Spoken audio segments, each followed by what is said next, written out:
नासा धरैला बलमुआ रोज रोज साया साड़ी नासेला तू हो। ए राजा काहे होठ के लालैया हो रोजे चटेला तू हो। ए राजा काहे होठ के लालैया हो रोजे चटेला तू हो।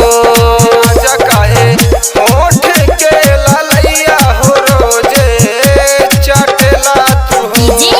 दिलीप शर्मा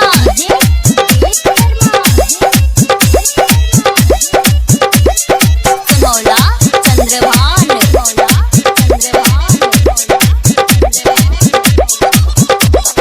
धाके कमरिया लुटबाला हरिया होई तकलीफ हो।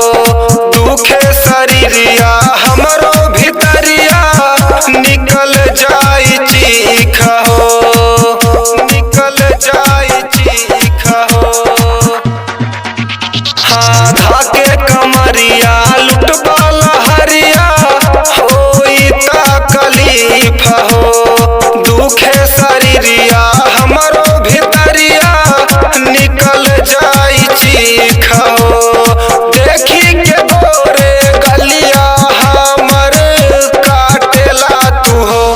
ए राजा काहे होठ के लालैया हो रोजे चटेला तू हो।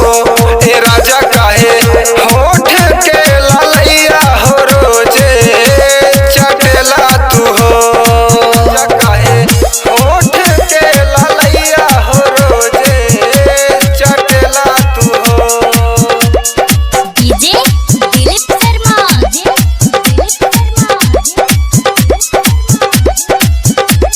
गोपालगंज